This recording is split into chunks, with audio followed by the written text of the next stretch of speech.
fashion retailer Express. Express has just filed for bankruptcy. One expert calling this an inevitable destination for Express. Founded in 1980, Express apparently has lost consumer appeal in recent years. So now it's closing 95 Express locations and all Up West locations across the nation. So how did Express go from fashion shows in Times Square to closing its Times Square location? And now, as an investor group swoops in to save the brand, could there be another chapter to its story?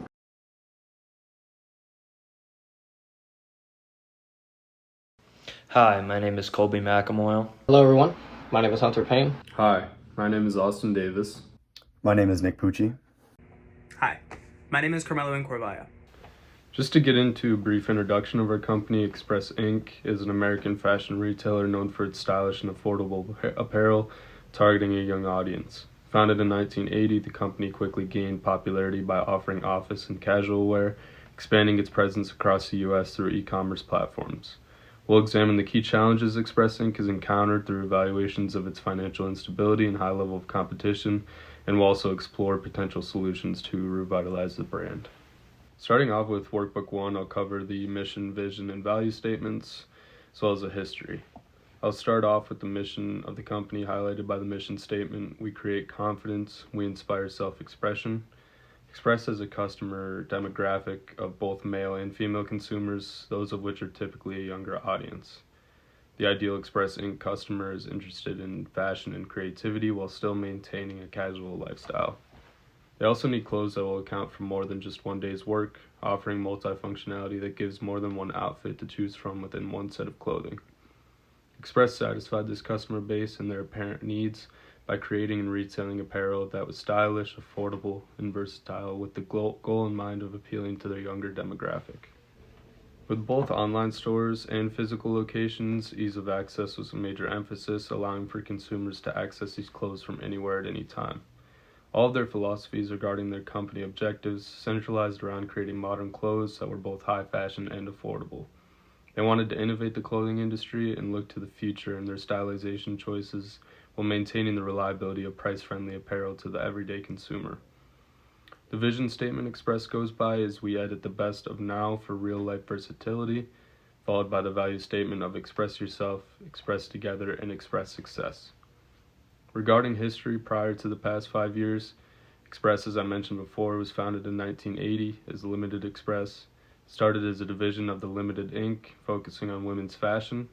Its expansion throughout the 1980s solidified its presence in shopping malls across the United States, and in 1986 the brand launched its menswear line, which later evolved into the separate Structure brand. In 2001, Limited Brands merged Structure back into Express, combining both its men's and women's fashion offerings. This strategic shift helped establish Express as a go-to brand for both genders looking for stylish and reasonably priced clothing. The company underwent significant changes in the early 2000s. In 2010, Express began their public offering on the New York Stock Exchange. This transition marked a new chapter of growth and financial independence for the brand. And then throughout the 2010s, Express adapted to an evolving retail landscape, facing competition from global fast fashion companies. The company implemented new marketing campaigns, collaborated with influencers, and expanded its e-commerce capabilities to remain relevant in an increasing digital shopping scene. However, the decline of mall traffic and shifting consumer preferences presented challenges. As Express entered the 2020s, it remained a staple in the fashion industry, but dealt with the same difficulties affecting many retailers. But despite this, Express continued to explore innovative strategies to modernize its brand and maintain its relevance in a competitive market. So for the past 5 years of Express's history, they've faced many challenges, such as other companies have due to the evolution of the retail industry and the COVID pandemic. The pandemic dealt a severe blow to the company, forcing temporary store closures and accelerating the shift toward e-commerce. In response, Express implemented cost-cutting measures, including layoffs and lease renegotiations, to stabilize its financial position. In 2021, the company launched the Expressway Forward strategy, aimed at improving its brand through digital transformation, better product offerings, and strategic store changes. While this plan initially showed promise, Express continued to face declining mall traffic and increased competition from online retailers. And in 2023, they entered a strategic partnership with WHP Global to expand its brand presence and explore new licensing opportunities.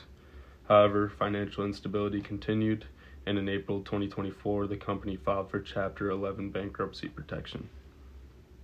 As part of its restructuring plan, Express announced the closure of over 100 underperforming stores, and by June of 2024, joint companies consisting of WHP Global, Simon Property Group, and Brookfield Properties acquired Express's operations, signaling future potential. As the company moves forward, its ability to adapt to changing consumer preferences and retail trends will be crucial in determining its long-term success. Just a brief bit on competition to Express. Express is obviously in the fashion retail market, therefore its competitors reside in the same market. The competitors of Express are largely apparel retailers, including Abercrombie & Fitch and American Eagle, to name a couple. Like Express, these companies have many stores for consumers to shop in and also maintain online stores. I'll save a more in-depth analysis of the ratios for later in the presentation. The basic idea is Express didn't have ideal ratios. Finally, I'll get into some challenges Express is facing. One of the most overbearing issues the company faces is its financial difficulties, which have been heightened by a challenging retail environment. Reduced consumer spending and increased promotional activity across the industry have further lowered the company's margins. This, in turn, has led to struggles in terms of profitability. The company aimed to offer luxury and quality clothing at a lower price, but this strategy left them with slim profit margins compared to their competitors. As a result, Express finds it difficult to stay competitive in a market that is increasingly demanding higher profitability and value. And another major problem is its overproduction, leading to excess inventory, so too many products sitting unsold. Company's financial resources are tied up in merchandise that's not coming off the shelves. This inventory oversupply further impacts their financial difficulties as they face the challenge of finding ways to sell off excess apparel without devaluing their brand. On top of that, Express is also experiencing changing in customer preferences, particularly the decline in demand for business casual clothing. This shift has been prominent post-pandemic as more people embrace casual wear and fewer choose business casual outfits, which had once been the brand's signature offering. The company's identity issues also contribute to its struggles. Over the years, Express has increasingly been viewed as a basic brand, particularly by younger consumers who associate it with outdated or untrendy clothing. The lack of innovation in their product lines has left the company vulnerable to competition, particularly from e-commerce platforms that offer more fashionable and diverse options. Despite having a significant number of storefronts, Express is failing to connect with a new generation of shoppers who are less familiar with the brand and its offerings. Lastly, Express's financial situation has worsened due to external factors like high federal interest rates, which are putting additional pressure on their operations. This, combined with the growing influence of e-commerce platforms and the decreasing demand for traditional retail stores, it leaves Express in a tough spot. All of these factors combined make it clear that Express is facing a company crisis that will require significant strategic changes to overcome. Workbook 2 talks about the macro-environmental pest analysis. So the P in pest analysis stands for political. For political issues regarding the fashion industry, we talked about how recent tariffs and trade agreements have caused the cost of materials and the overall price of fashion products to go up. For example, producing cotton in China has become harder since the Uyghur Forced Labor Prevention Act was passed, raising concerns about the ethics of labor practices. The fashion industry has also faced a lot of backlashes for ignoring workers' rights and poor working conditions, which led to new laws in the United States like the New York Fashion Sustainability and Social Accountability Act, as well as the Fabric Act to try and fix these issues. Political instability in countries like Bangladesh and China has also caused supply chain disruptions. On top of that, tariffs have increased the price of importing things like clothes, making it harder for brands to keep costs low. The E in pest analysis stands for economic. The fashion industry is a multi-billion-dollar global enterprise that contributes significantly to economic growth through job creation, exports, and consumer spending. However, it's not untouched by economic challenges. One major issue is taxation. When taxes increase, whether on raw materials, imports, or corporate earnings, those costs get passed down the supply chain. For fashion brands, this means higher production costs, which ultimately raise the retail price of clothing. As prices rise, consumers may cut back on spending, leading to decreased sales and slower growth for companies in the industry. Another pressing concern is inflation. Over the past few years, rising inflation has reduced consumers' purchasing power. People are prioritizing essential expenses, which leaves less room for discretionary purchases like fashion. As a result, many brands are experiencing a decline in revenue, particularly in the mid-market and luxury segments. These economic pressures of higher taxes and inflation are forcing companies to rethink their strategies, from sourcing and pricing to marketing and inventory management. The S in PESTEL analysis stands for social or cultural issues. Beyond the political and economic challenges, the fashion industry also faces serious social and cultural issues, particularly when it comes to the labor conditions in the production process. One of the most pressing concerns is poor health and working conditions that many garment workers endure. In regions where production is outsourced, especially in parts of Asia, sweatshops and overcrowded textile factories are still far too common. Workers, often in vulnerable situations, are subjected to long hours, minimal pay, and unsafe environments. There have been thousands of reported cases involving injuries, even deaths, all stemming from inadequate safety standards and exploitative labor practices. These aren't isolated incidents, they reflect systemic issues that continue to affect the lives of millions of workers worldwide. As consumers and companies become more aware of these issues, there's growing pressure for transparency and ethical sourcing in the fashion supply chain. The T in PEST analysis stands for technology. Technology is transforming the fashion industry in exciting and innovative ways, but it's also bringing a new set of challenges. One major issue is the rise of counterfeit products, especially through digital marketplaces. As online shopping grows, so does the circulation of fake goods, hurting both brand reputation and consumer trust. In response, many brands are turning to technologies like RFID tags, blockchain verification, and AI-powered tracking systems. These tools help authenticate products and trace their journey through the supply chain. However, implementing these technologies isn't simple. They require major investments, specialized infrastructure, and industry-wide coordination to be truly effective. Artificial intelligence is also reshaping the industry, from automating design and predicting trends to streamlining production. But while AI holds great promise, it also raises concerns. There's the potential for job displacement, particularly in design and manufacturing roles, as well as the high costs and complexities that come with integrating AI into existing business models. So while technology offers powerful solutions, the fashion industry must carefully balance innovation with ethical and practical considerations. As we touched on before, the E in PEST analysis stands for economic, but it is interchangeable with environmental issues. The fashion industry is one of the most environmentally damaging sectors in the world, with its impact stretching from raw material production to post-consumer waste.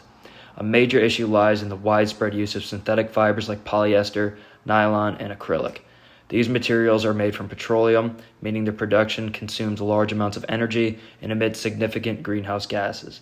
They're also non-biodegradable, taking hundreds of years to break down. When washed, they release tiny microplastics into waterways, contributing to an estimated 35% of microplastics found in the ocean. In fact, the textile industry alone is responsible for about 9% of global microfiber pollution. Beyond production, the industry faces a massive waste crisis. Clothing consumption has skyrocketed, up 400% in just the past 20 years. Today, the average person generates about 42 pounds of textile waste annually, yet less than 1% of discarded clothing is recycled into new garments, largely due to the complexity of sorting and processing mixed fabrics. This throwaway culture, driven by fast fashion and overproduction, has created an unsustainable cycle of environmental damage, from overflowing landfills to increasing microplastic contamination and a growing carbon footprint. Within the United States, New York City and Los Angeles dominate the fashion landscape, with New York housing about 23% and Los Angeles about 23.5% of all fashion establishments.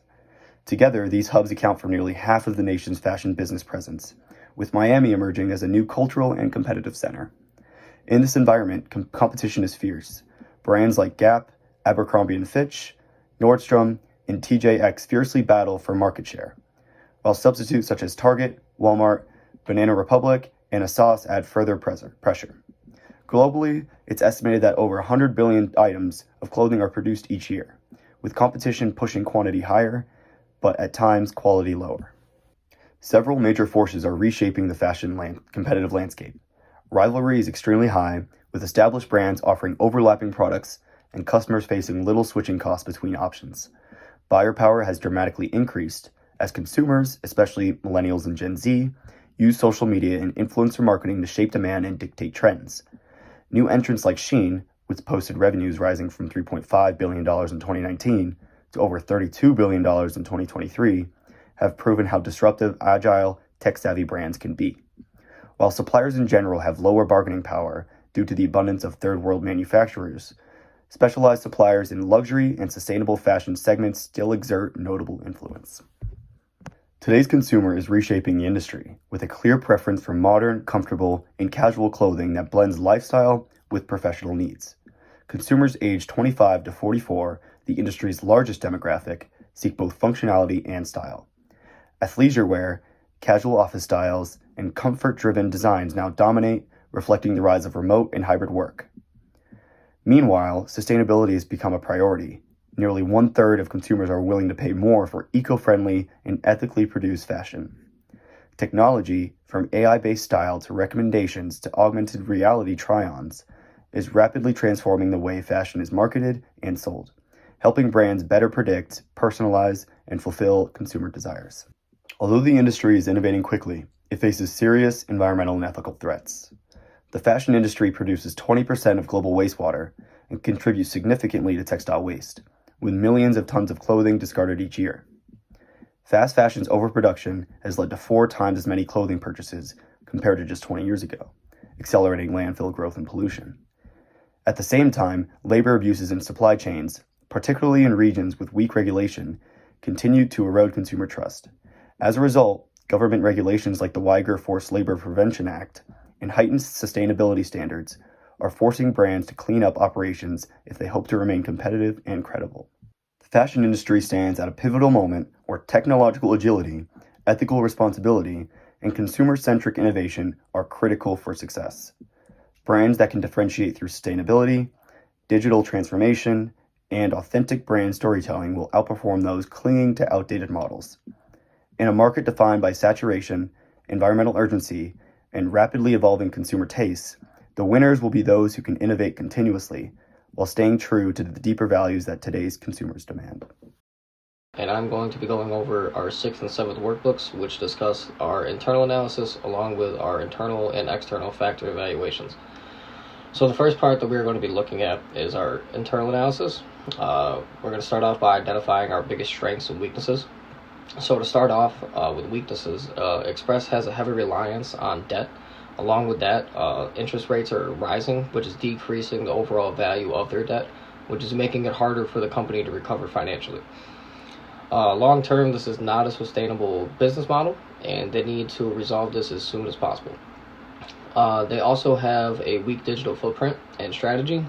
There's also a growing demand for online retail, and they're struggling to attract younger, digitally adopted customers. The company also is misaligned with fashion trends. Express is known for business casual clothes, but the industry has shifted to more athletic wear and comfortable attire. Overall, Express is slow to adapt, not changing with how fast the industry is evolving. And now we're going to move on to how can we improve. So we're going to leverage our WHP global resources. By that, we're going to focus on global expansion, targeting markets where mid-tier fashion demand is on the rise. We're going to tap into WHP's portfolio. This includes things like Anne Klein and Joe's Jeans for cross-brand promotions. So we're also going to use their supply chains, use WHP's infrastructure to reduce costs and speed up production. They also need to move from this office only to more of a versatile wardrobe for modern life. They need to modernize their online platform, invest in a seamless mobile-friendly shopping experience. This includes things like fast checkouts, augmented reality try-ons. We also said that the company needs to make more data-driven decisions, like leveraging AI for personalized ads, retargeting social media campaigns, and launching those on things like TikTok, Instagram, and other social media platforms. So now we're going to move on to our 7th workbook, our analysis of our internal and external factors. So we're going to start off with our external ratings. So the most important external rating that we said was textile waste. We gave that a score of 0.45. We said that sustainability isn't an option anymore. Customers really do care about companies promoting sustainable practices, along with governments cracking down on companies that aren't participating in sustainable practices. We gave that the most important rating because we felt like that's one of the biggest factors that's affecting the company. The next thing we said was changing customer base. We gave that a score of 0.4. We said that customers are shopping more and more online, which hurts a business that's heavily reliant on physical retail space. People like to shop online, especially the younger people. And as of right now, Express is having a hard time being able to connect with younger demographics and younger consumers. Finally, we said that the third biggest external factor is the tariffs. We said that it's sneaky because every time that costs go up, Express either eats the loss or jacks up the price.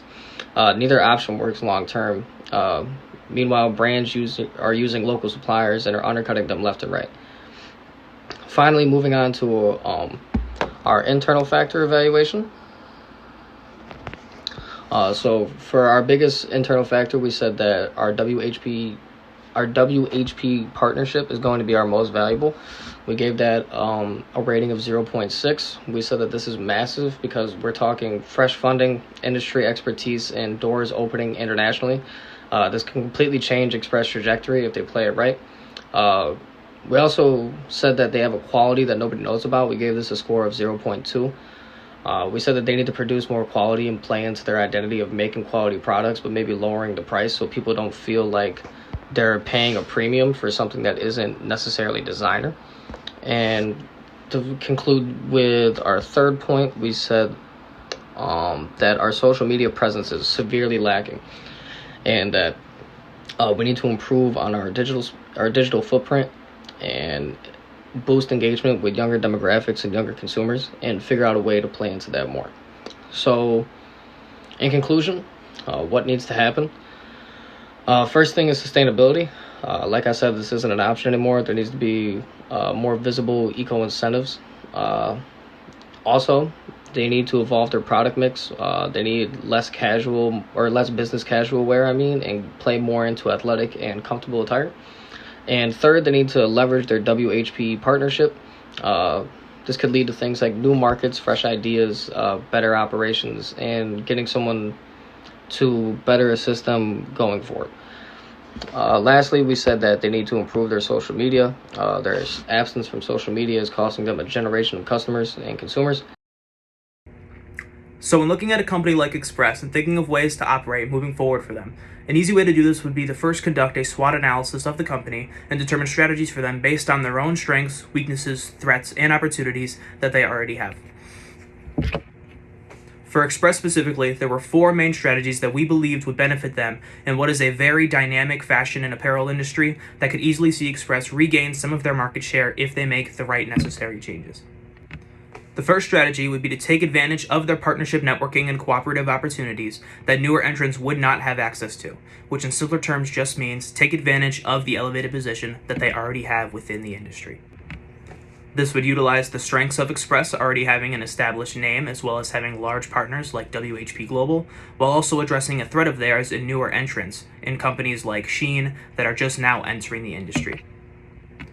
Another strategy that plays to Express's strengths is their clothing quality. Express has always maintained good quality clothes throughout and could use that to help promote themselves here. If they can assemble a marketing campaign that highlights the quality of their clothing while combating that of the quality of a rival company or a potential rival, there's at least a chance of gaining some positive attention from it. This campaign could potentially help them stand out against rivals in what is a competitive industry and hopefully gain some traction as well among consumers. The next strategy pertains to financial management. With the newly implemented tariffs in the US that constrict supplies and products across multiple industries, Express should look to downsize in an area or two to help regain some of that financial stability that they currently lack. Whether it be changing suppliers or making the switch to an alternative fabric, some sort of trade-off or sacrifice will have to be made for the long-term benefit of the company. Doing this will offer Express more liquidity in their funds so that they're able to allocate more money around while the international tariff situation stands as it does. The last strategy more so affects their social presence, because despite Express having an established name in the apparel industry, most of their social media platforms are very quiet and non-interactive. To address this weakness, Express should use their name and platform to place their stance on some of the social issues that exist in the current fashion industry. One of the more large-scale social issues within the fashion industry is labor abuse. If Express were to be more active online while highlighting their healthy workplace environment, it's a PR move that at its worst gets them some interaction for the company, while at its best brings in more consumers and profit for the company. To continue to spur some ideas that could help reinsert Express back into the fashion industry, we decided to make a McKinsey-Sevens model to take some of the future strategies that we touched upon in the SWOT analysis and apply them to the identity of Express as a brand to see where certain things align and where certain things need change. The mission statement of Express is, "We create confidence, we inspire self-expression."